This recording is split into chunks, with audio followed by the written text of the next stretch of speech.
nuclear weapons need to be not only be mindful of the potential danger, but he says that they need to be consulted. Yeah, unfortunately, that has not happened, but there could be a Fukushima in South India as well. We don't know, hope it will not. But in the event such thing happens, we will be affected as well. In a situation like that, there has to be already, if not, a definitive plan, a nuclear disaster. Well, if disaster happens, it happens. Is rather how to face that. That kind of joint Indo-Sri Lanka, at least because there is a nuclear plant in South India. How to face such a situation. There has to be insurance schemes. Because the nuclear weapon is in India, if a disaster happens, it is in India, then it is India who should pay for all that, not us. On the second presentation by Sarah, hope that Sri Lanka will not get into the conflict trap. But what Sri Lanka need to do, conflict trap happens at the level, not at the level of the military. Now, if you take Sri Lanka, the military has completed its job. Now, it is the political and the civil society. Really, the Sri Lankan state need to do something. Here, the concept, the Gramscian concept of hegemony, we were shown that earlier, is very necessary. The Gramscian concept of hegemony says winning the spontaneous consent of the subalterns. So the Sri Lankan state should have sufficient capability and mechanisms to win the spontaneous consent of the Tamils who might support separatism and terrorism again and again. So we shouldn't be taking the disconnect as given. Disconnect can become connect. So it is the responsibility of the state not to do that. On the universal government, well, it is a beautiful idea, but I will tell you, good intentions, benevolence and understanding of where the world is heading will never take us to a world government. The closest the world government that we have is United Nations. It arose as a result of a disaster. If any chance of a more serious world government is to come, it will come only with a disaster. Ladies and gentlemen, the disaster is right in front of us. As I mentioned the other day, the world is the global warming and these large environmental disasters where some of the states will be eradicated out of this earth is coming. If it happens, half the Bangladesh will be gone. Part of India will be gone. Northern province, Jaffna, good part of it will be gone. Your home state, Miami, goodbye. That is that common global threat. Now, the word, I was very surprised that even when world government was talked about, your nomenclature was about states and international. As long as we think of the world in terms of state sovereignties and international relations, forget about a world government. We need to think in terms of globe. Until and unless our mindset is turned towards that thinking, world government will be far away, however beautiful it is. Okay? So global interest. On the understanding between the nexus traditional and human security, there again I was surprised. Again the word global, I was waiting for the word global to come out of that discussion. It doesn't come out. It comes state and international. You are still thinking in terms of sovereignty, state sovereignty. As long as you think only in the state sovereignty point of view, okay, the chances of paying attention to human security becomes that less important. Okay?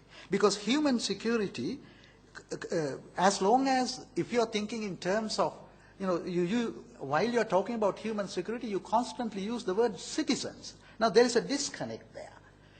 Therefore the human security of Sri Lankan citizens versus human security of the United States, American citizens, the moment you think of human security in terms of citizens, there is no human security. You are talking about citizen security. Citizen security is same as state sovereignty. Get out of this trap. We need a paradigm shift in geopolitics to think in terms of state sovereignties and international relations to global level. On the Bangladesh, Indo-Bangla, I talked about it. Even there it is the same. Okay? As long as we tend to think only in terms of state security, we have that problem. On the defense relations with Pakistan and Sri Lanka, one thing that, again, something I was waiting to hear, either from the presenter or from the audience, in the Sri Lanka relationship doesn't depend on how Sri Lanka look at Pakistan. In the long run, I will tell you, where the Indo-Sri Lanka relationship will head, vis-a-vis in the Sri Lanka, will largely depend on what Pakistan wants from Sri Lanka. If Pakistan wants Sri Lanka to be a part of their, anti-Indian or their Indian policy, whatever that is, then the chances are Sri Lanka will slowly move away from Pakistan. Okay? We need to be very careful on that. Not only the goodwill, what we want from Pakistan, but Pakistan want from us. As long as it remains in the economic area, I don't think there will be a problem. We already know how India thinks about Sri Lanka because we are getting closer to Chinese geopolitics. Then, on the security challenges of South Asia, your presentation, very recently I was in Bombay and I picked up this book at the Bombay airport by Jaswant Singh. The title is Is India at Risk? Mistakes, Misadventures, Misconceptions of Security Policy of India. Okay?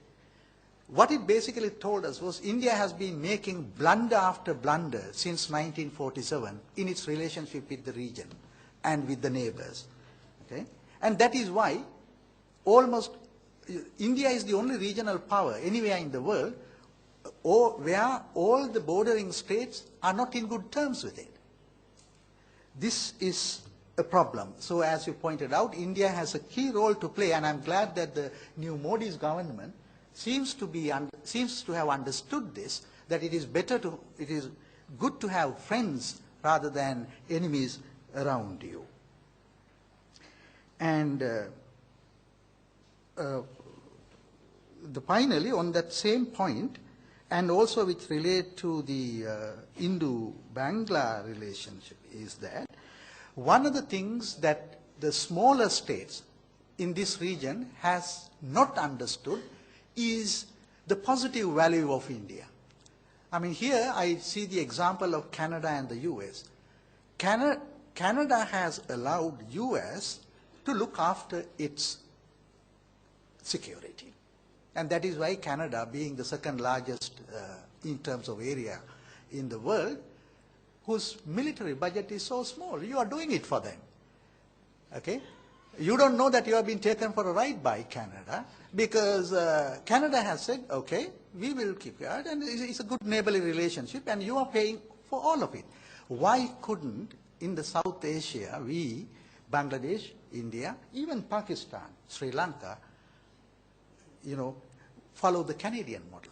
Ask India to pay for our security, and we will look after the other things. Although it may sounds something to laugh at it, there's much deeper meaning in that. That is one. Now, because of that, US and Canada, of course, at the cultural level there are problems, but at the strategic level there's no problem. Survives very well. I think that perhaps is a model this region can adopt. Maybe that is, our theme is regional security architecture and beyond. Perhaps that may be the answer to the question raised in this theme. Thank you, ladies and gentlemen. It has been a wonderful session. Until you mentioned that this session is beautiful for more than one reason, I didn't realize it. Thank you very much for that as well. Thank you. We have come to the end of another set of very useful and valuable presentations and discussions. To present certificates to the participants of this session, I would like to invite the chairperson, Professor Shantha Hinanayaka, Mr. K. S. C. De Silva,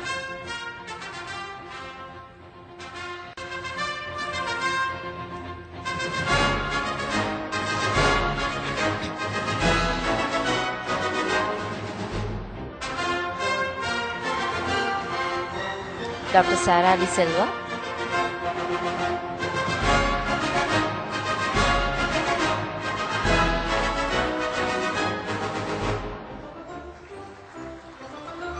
Mr. Satish Mohan,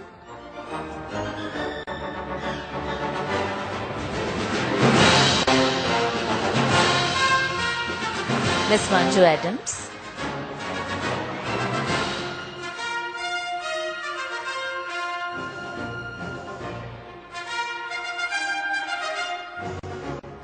Mr. Arshad Qasim,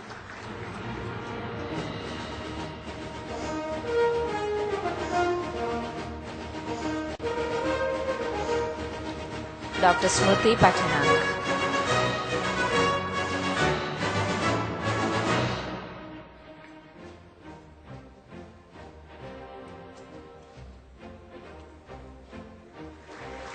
Thank you, sir. To present a token of appreciation to the session chair, I cordially invite our Vice Chancellor, Major General Milind Pease, onto the stage.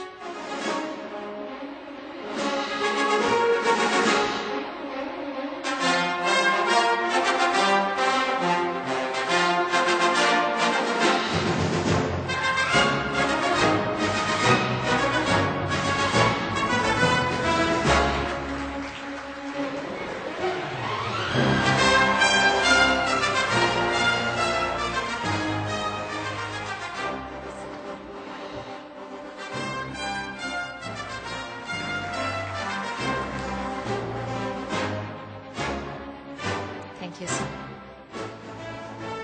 With that, we draw a curtain on this second Defence Technical session. Following lunch, which will be served at the Officer Cadets Mess, all participants are expected back in this location for the third Defence Technical session, which will start at 1:20. Thank you.